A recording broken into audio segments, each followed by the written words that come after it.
예, 다음은 타일 공사에 들어가겠습니다. 앞에 29장의 문제는 여러분들이 직접 풀어보도록 하십시오.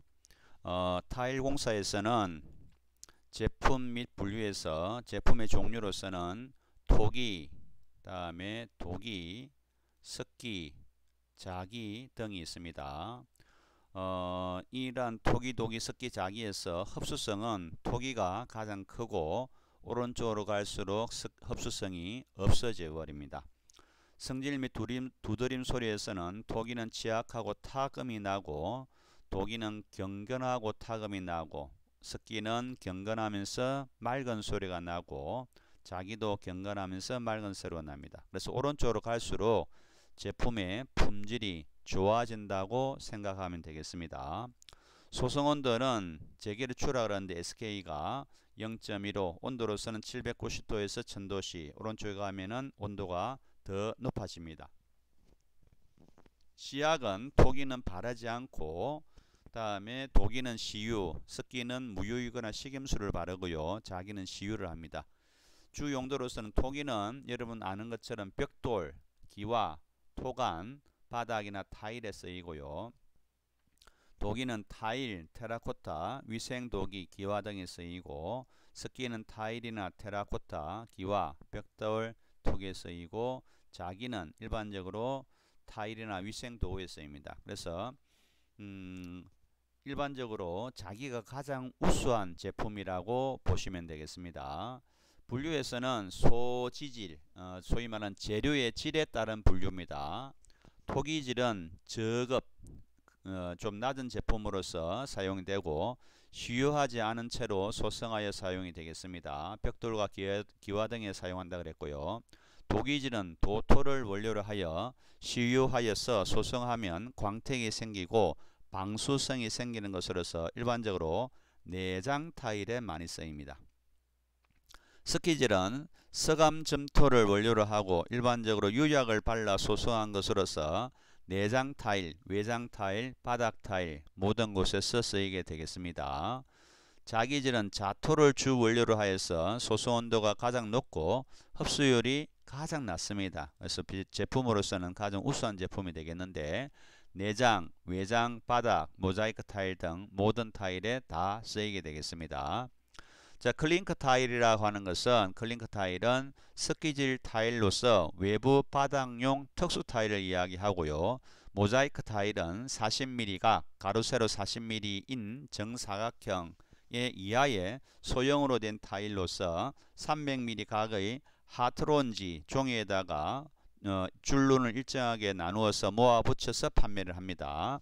다음 도토는 도자기의 원료로 사용되는 진흙을 이야기하고 자토는 양질의 도토를 이야기합니다. 참고로 주에 1, 2, 3, 4까지 용어 정의해 놨으니까 보시기 바랍니다.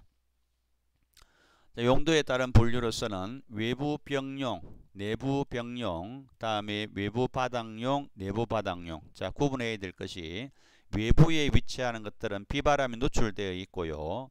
다음 벽보다는 바닥은 하중, 사람이 드나들기 때문에 충격이 가해집니다. 그래서 외부 벽에 사용하는 외부에 사용되는 벽이든 내부든 벽이든 바닥이든 외부에 사용하는 것은 비바람에 노출되어 있고 다음에 내부든 외부든 바닥에 사용한 타일은 충격에 강해야 되겠습니다. 자, 외부 벽용 타일은 흡수성이 적고 일단 비바람이 치니까 물을 머금고 있으면 안 되겠습니다. 외기의 저항력이 강한 단단한 것이 우수하겠고요. 내부 벽에서는 흡수성은 관계없습니다. 일부 흡수성이 다수 있더라도 위기의 저항력이 적은 것이 사용되지만 아름다워했습니다. 미려하고 위생적이며 청소가 용이한 것이 주로 사용이 되겠습니다. 외부 바닥에서는 지대, 디딤대 등에서 클링커 타일이 사용되고 내부 바닥에서는 단단하고 마모에 강하며 흡수성이 적은 것이 우수하게 되겠습니다. 그래서 타일도 용도에 따라 가지고 서로 다르게 쓰이게 되니까 바닥 타일을 벽에 써서도 안되고 벽 타일을 바닥에 써서도 더욱 안되겠습니다. 붙임 재료입니다. 현장 배합에 의한 붙임 모르타르는 건비빔한 후에 3시간 이내에 사용하고 물을 부어 반죽한 그것은 1시간 이내에 씁니다. 그래서 건비빔, 물비빔에 따라서 시간이 달라진다는 것 알아두기 바랍니다. 다음은 타일 공사입니다. 일반상 타일 나누기, 타일을 붙이기 전에 타일을 시공 부위에 배치해 보는 것을 이야기합니다. 타일을 미리 붙이기 전에 한번 나누어서 한번 예비로 한번 놓아 보는 것을 이야기합니다. 줄눈 너비의 표준입니다. 줄눈 너비는 대형 벽돌형일 때 외부는 9mm, 다음에 대형 내부 일반일 때는 5 내지 6mm, 소형은 3mm, 모자이크는 2mm입니다. 구분해서 이해를 해줘야 됩니다. 다음에 창문선, 문선 등 개구부 둘레와 설비 기구류와의 마무리 줄눈 너비는 10mm 정도가 됩니다. 치장 줄눈입니다. 타일을 붙인 후 3시간이 경과한 뒤 줄눈 파기를 하고 청소를 합니다.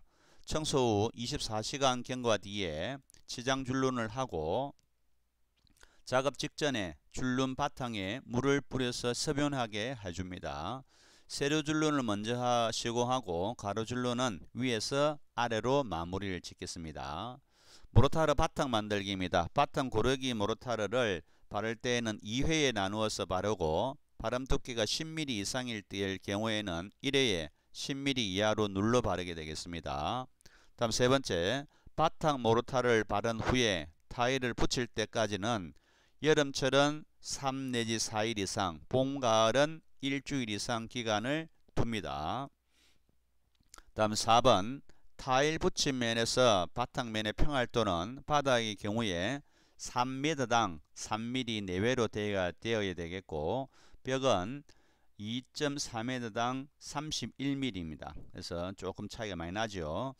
다음에 바닥면은 물고임이 없도록 100분의 1 이하의 구배를 유지해 줘야 되겠습니다.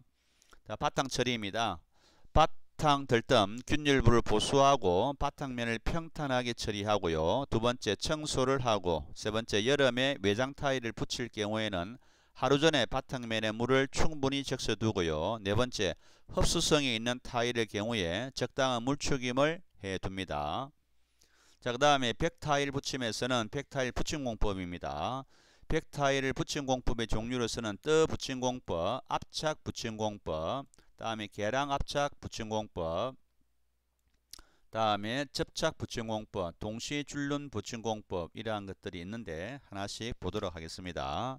자, 다음 페이지는 먼저 그림을 보고 이야기를 할게요. 떠 붙임공법은 타일의 뒷면에 벽면하고 부딪히는 마주하는 곳에 모든 곳에 모르타르를 붙이는 것을 이야기하고, 다음에 압착 붙임공법은 벽면에 모르타르를 붙이고 타일은 이렇게 눌러서 붙이는 것을 이야기합니다. 계량 압착은 벽면과 다음에 타일에 모르타르를 같이 붙여주고, 다음 접착 붙임 모르타르는 접착제, 모르타르 대신에 접착제를 쓰는 것, 다음에 동시 줄눈 붙임공법 등이 있는데 이것에 따라 가지고 미리수가 좀 다릅니다. 붙이는 것의 미리수. 자, 떠 붙임공법은 가장 오래된 타일 붙이기 방법으로 타일 뒷면에 붙임 모르타르를 얹어서 바탕 모르타르에 누르거나 하여 한 매씩 한 장씩 붙이는 방법이 되겠고, 두께는 모르타르의 두께는 12 내지 24mm를 보통 표준을 합니다. 압착 붙임공법은 평평하게 만든 바탕 모르타르 위에 붙임 모르타르를, 소위 말해서 벽체에 모르타르를 고르게 바르고 그 위에 타일을 눌러 붙이는 방법입니다. 모르타르의 두께는 보통 5mm 내지 7mm를 정도를 합니다. 붙임 시간은 모르타르 배합 후에 15분 이내에 하는 것이 되겠습니다. 계량 압착 붙임공법은 압착 붙임공법의 붙임 시간 문제를 해결하기 위한 것으로 평평하게 만든 바탕 모르타르 위에 붙임 모르타르를 바르고 타일 뒷면에도 붙임 모르타르를 얇게 바르고 타일을 두들려서 눌러 붙이는 방법입니다. 붙임 모르타르를 바탕면에 4 내지 6mm 정도 바르고 타일 뒷면에 3 내지 4mm 정도를 바르게 되겠습니다. 접착 붙임공법은 접착제를 이용하는 것입니다. 그래서 모르타르가 아닌 접착제를 이용하는 것으로서 내장 공사에 일반적으로 제한을 두고 있습니다.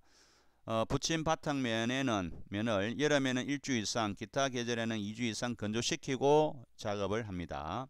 동시 줄눈 붙임공법은 바탕면에 붙인 모르타르를 발라 타일을 붙인 후에 충격 공구, 진동기를 써서 타일면에 충격을 가하여서 하는 공법으로서 모르타르의 두께는 5 내지 8mm 정도가 됩니다. 그래서 그림 보면은 붙인 공법은 타일의 뒷면에 모르타르를 12 내지 24mm 붙여서 붙이는 것. 압착 붙인 공법은 구조체의 면에다가 붙인 모르타르를 먼저 발라놓고 타일을 눌러 붙이는 것. 계량 압착은 양쪽에다가 붙이는 것. 접착 붙임은 모르타르 대신에 접착제를 쓰는 것. 동시 줄눈 붙임 공법은 붙인 모르타르를 벽면하고 충격 공구를 써서 한다는 이야기입니다. 자, 외장 및 내장의 공법 구분입니다. 외장일 때와 내장일 때 일반적으로 쓰는 공법에 분류를 해 두었습니다. 참고를 해주기 바랍니다. 자, 주의사항 및 붙임 순서입니다. 벽타일 시공 시의 주의사항으로서는 가로, 세로 기준선을 설치하고 일반적으로 하부에서 상부로 시공합니다. 타일은 하부에서 상부로 시공한다는 것. 세 번째, 접착 모르타르의 붙임 시간, 오픈 타임을 준수해 줘야 되겠고, 하로 붙임 높이는 대형은 0.7에서 0.9m, 소형은 1.2에서 1.5m 정도가 되겠습니다. 타일의 시공 순서입니다. 외벽, 그 다음에 미장, 실외 도장은 전부 위에서 아래로 하는 것이 기본이고요. 실내 타일의 경우에만 아래에서 위로 붙여서 올라갑니다. 구분해서 이해를 해주기 바랍니다. 다음 붙임 시간, 오픈 타임이라 그러는데 타일 붙임 모르타르의 접착 강도를 얻을 수 있는 최대의 한계 시간을 이야기합니다. 그래서 이 한계 시간에 따라 가지고 다 종류마다 다르기 때문에 그 시간이 지나버리면은 접착성이 떨어진다는 뜻을 가지고 있습니다. 자, 바닥 타일 붙임입니다. 물 흘림 경사를 고려하여서 대연반죽 모르타르를 바르고 규준대 밀기로 하여 평탄하게 하고, 붙임 모르타르의 1회 깔기 면적은 1인당 6 내지 8제곱미터를 표준으로 하고요. 벽체 타일이 시공되는 경우 바닥 타일은 벽체 타일을 먼저 붙인 후에 바닥 타일을 붙입니다. 기타 타일의 동해 방지 방법으로서는 붙임용 모르타르 배합비를 정확히 배합하고 소성 온도가 높은 타일을 사용하고 흡수성이 낮은 타일을 사용하고요. 접착 모르타르의 물 시멘트 비를 낮게 하고 압착 공법으로 시공할 경우에 타일을 충분히 두드려서 밀착시키고 줄눈 누름은 충분히 하여 빗물의 침투를 방지해야 합니다. 보양입니다.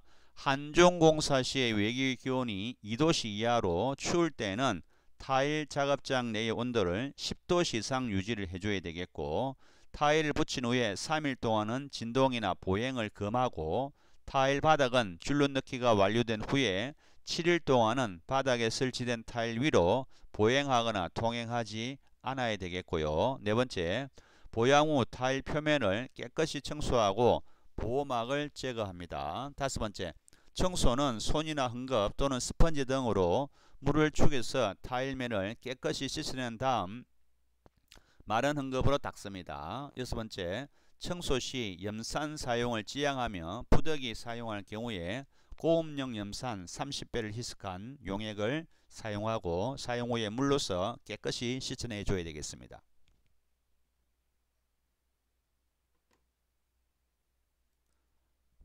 자, 다음은 검사인데, 검사는 두드림 검사와 접착력 검사가 있습니다. 붙임 모르타르가 경화한 후 검사봉으로 두들려서 검사하고, 접착력은 시험은 600제곱미터당 한 장씩 시험을 하고요. 접착력을 시공 후 4주 후에 시험을 통해서 검사를 하게 되겠고, 접착 강도는 0.39 메가파스칼 이상이 되어야 됩니다. 그 다음 테라코타입니다. 테라코타 정의 알아둬야 됩니다. 테라코타는 테라라고 하는 것은 점토를 이야기하고 코타는 구운 것이라는 뜻입니다. 그래서 일반적으로 건축에서 벽돌, 기와, 토관 등에 사용되는 속이 비인 대형의 점토 제품을 말합니다. 일반적으로 구조용과 장식용으로 쓰이게 되겠습니다. 참고하고요. 특징으로서는 석재보다 가볍고 색상이 다양하고 압축 강도는 80 내지 90 메가파스칼로 화강암의 2분의 1 정도가 되겠고, 화강암보다 내화력이 강하고 대리석보다 풍화에 강하여 외장재로서 적당합니다. 발주기간이 30일 정도이기 때문에 제작기간을 충분히 주는 것이 중요합니다. 시공상 주의사항으로서는 바탕을 건조시키지 않고 서변하게 하고, 모르타르 모래는 굵은 것을 일반적으로 쓰고요. 줄눈체 모르타르나 쌓기 모르타르에 적정량의 방수제를 사용해야 되겠고, 동절기에는 외기에 직접 접하지 않도록 보양해야 되겠습니다. 예, 다음은 문제는 여러분들이 풀어보는 것으로 하겠습니다. 뭐 특별하게 어려운 건 없고 오른쪽에 해설이 있기 때문에 한번 읽어보면서 꼭 풀어보기를 바라겠습니다. 자, 파트 11입니다. 창호 및 유리공사로 가겠습니다.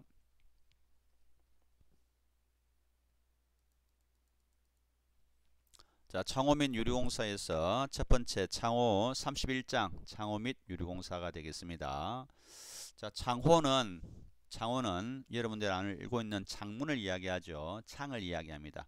창호의 요구 성능 및 항목입니다. 강도가 필요하겠고, 내풍합성, 바람에 안전해야 되겠고, 내충격성, 일부 충격을 받더라도 변형이 되지 않아야 되겠고, 기밀성, 다음에 수밀성, 물이 들어오거나 바람이 들어와서는 안 되겠다는 뜻입니다. 여섯 번째 차음성, 음을 차단해야 되겠고, 단열성, 열을 차단해야 되겠고, 다음에 방로, 서리가 끼거나 해서는 안 되겠습니다. 방화성, 불이 났을 때 불이 유리창이 깨져서 안으로 들어와서는 안 되겠다는 것.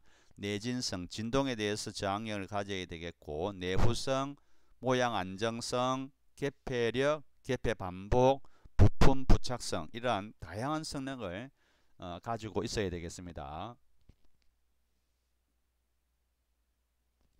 창호 관련 용어입니다. 용어 좀 알아둬야 됩니다. 박배라고 하는 것은 창문을 창문 틀에 다는 일을 박배라고 하고요. 여밈 때는 미석이나 오르내리 창이 서로 이렇게 맞닿아 여미어 있는 것을 여밈대라고 합니다. 마중대라는 것은 창문이 이렇게 마주보고 있는 것, 문짝이 서로 맞닿는 선대를 이야기하고, 풍소란이라는 것은 창문을 닫았을 때 각종 선대 등이 접하는 부분에 틈새가 나지 않도록 되어주는 것, 이렇게 기역자, 디귿, 니은자로 해주는 것을 풍소란이라 합니다. 그래서 여밈대, 마중대, 풍소란, 박배는 창문을 다는 일, 이렇게 같이 알아둬야 되겠습니다. 다음에 창호의 종류입니다. 자, 먼저 문의 종류입니다. 도어죠. 도어는 사람이 드나드는 것을 우리가 도어문이라 그러고, 바람이나 환기를 시키는 것을 우리가 창이라 그럽니다. 그래서 이것을 두 가지를 다 합쳐가지고 창호 혹은 창문이라 그럽니다. 먼저 문부터 보겠습니다. 개폐 방식에 따라서 여닫이문, 미석이문, 다음에 미닫이문, 회전문, 전문, 주름문, 다음에 자재문 등이 있는데, 여닫이문은 쉽게 말하면 열고 닫는 문을 이야기합니다. 문 지도리 정첩이라 하는데 이것을 문선 틀에 달고 여닫는 문을 이야기합니다. 미석이문은 미닫이문과 비슷한 구조이며 문 한 짝을 다른 한 짝에 밀어붙이는 문, 미닫이문은 문짝을 상하 문틀에 홈을 파서 끼우고 옆벽에 붙이는 문입니다. 회전문은 문짝을 회전시켜 출입하는 문, 은행이나 호텔 등의 출입구에 통풍이나 기류를 방지하고, 다음에 출입 인원을 조절하기 위해 사용하는 것을 이야기합니다. 전문은 칸막이용으로 실을 구분하기 위해서 사용하는 문, 주름문은 문을 닫았을 때 창살처럼 되어 문으로서 방범용입니다. 방범용으로 사용하는 것. 자재문은 자유문이라고 하며 자유경첩을 달고 안팎 자유로이 열리며 저절로 닫히는 것을 이야기합니다. 자, 여러가지 개폐 방식에 의한 분류를 점석해 놨는데 제가 인터넷을 잠깐 찾아봤습니다. 문을 예로서는 여닫이문, 우리가 출입문, 일반적인 출입문이죠. 접이문, 전문이라 그러고, 회전문, 다음에 스트립도어가 있고요. 방화문, 철제문입니다. 아코디언형 접이문, 다음 미석이, 밀고 닫는 미석이문, 다음에 차고, 수동식 차고가 있고요. 이러한 것들 여러분들도 하나하나에 대해서 이러한 문의 종류를 찾아보게 되면은 다양한 문의 종들이 나옵니다. 이것뿐만 아니라 수업 외에 다른 것들도 있으니까 찾아보기 바랍니다.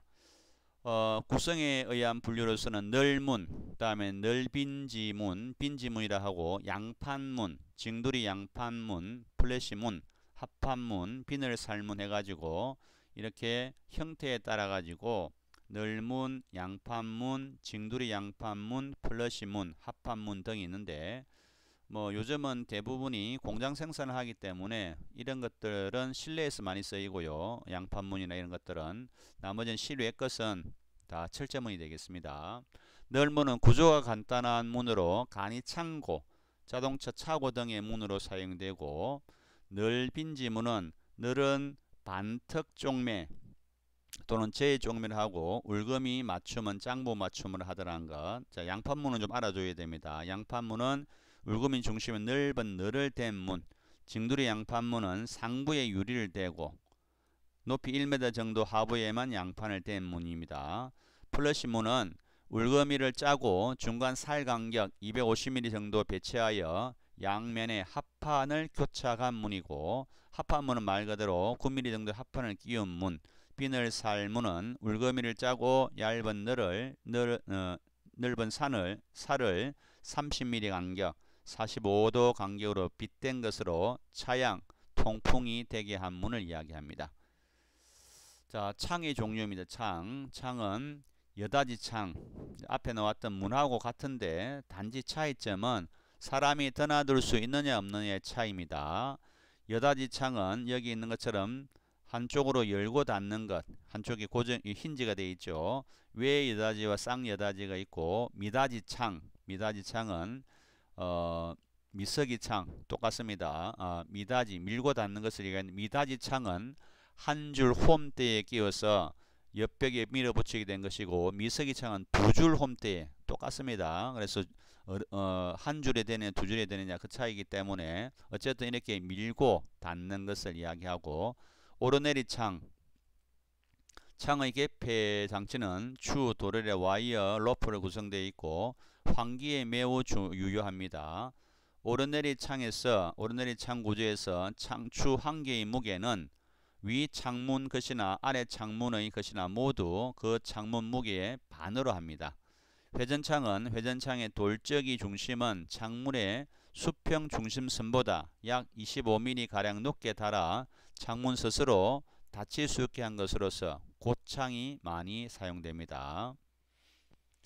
자, 창호 관련 기호입니다. 울거미 재료의 종류별 기호입니다. 자, 이것을 알아줘야 됩니다. A는 알루미늄 A가 되어 있고, 다음에 G는 글라스 유리, P는 플라스틱 P가 되겠고, S는 강칠 스틸을 이야기하고, 다음에 SS는 스테인레스입니다. 스테인레스. 다음에 W는 목재입니다. 그래서 A만 적어주게 되면은 알루미늄, G는 유리, P는 플라스틱, S는 강철, SS는 스테인레스, W는 목재가 되겠다는 것. 다음에 창호별 기호입니다. 자, 도어 D가 되겠고, W는 윈도우 창이 되겠고, S는 스틸입니다. 우리는 보통 D하고 W를 많이 쓰기 때문에 뭐 다 스틸 셔터도 많이 쓰이죠.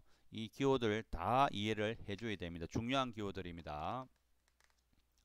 자, 예를 들어서 지금 배웠던 것을 표시 방법을 보게 되면은 왼쪽에 A 기호 재료 A입니다. W는 창호 기호 W. 자, 다음에 이 번호가 1번부터 시작하면 창호 번호 1번의 알루미늄 창이란 뜻입니다. ESD는 창호 번호 2번의 스틸 강철제 문이란 뜻입니다. 도어. 그래서 이 기호들을 다 같이 알아둬야 되겠습니다.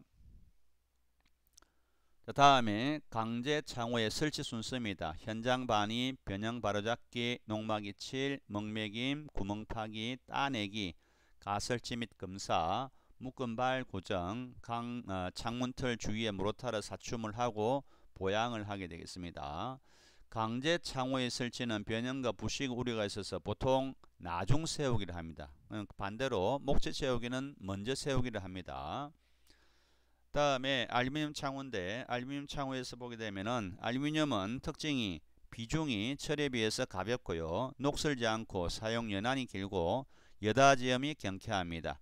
공작이 자유롭고 빗물막이 기밀성이 유리한데 단점으로는 표면과 용접부는 철보다 약합니다. 용접이 안 되는 것은 아닌데 그렇게 완벽하게 되지는 않는 뜻이고, 특히 모르타르나 콘크리트, 해반육 등의 알카리와 접하게 되면은 약한 성질이 있습니다. 강제에 비해서 내화성, 다음에 내알카리성이 부족하게 된다는 뜻입니다.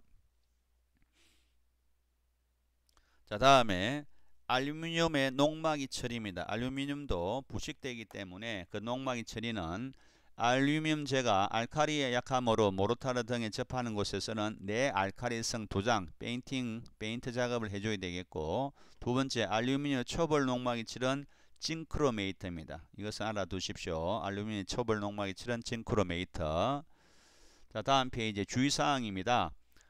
알칼리에 약하므로 콘크리트나 모르타르에 직접 접촉시키지 않아야 되겠고, 이질재와의 접촉은 금하고 사용되는 금속재는 모두 알루미늄 재료로 하고요. 강도가 약하므로 단면을 보강하거나 벽선, 멀리온 등으로 보강하고, 강제는 아연 도금 처리하여서 보강하고, 알루미늄은 연한 재료이므로 스틸 셰시와 같이 취급할 경우에 손상에 주의해야 됩니다. 그 변형이 쉽게 일어난다는 뜻입니다. 자, 멀리온에 대해서 정의를 해놨고, 이번 시간은 여기까지 하도록 하겠습니다. 다음 시간에 창호 철문에 대해서 수업을 진행하겠습니다. 수고했습니다.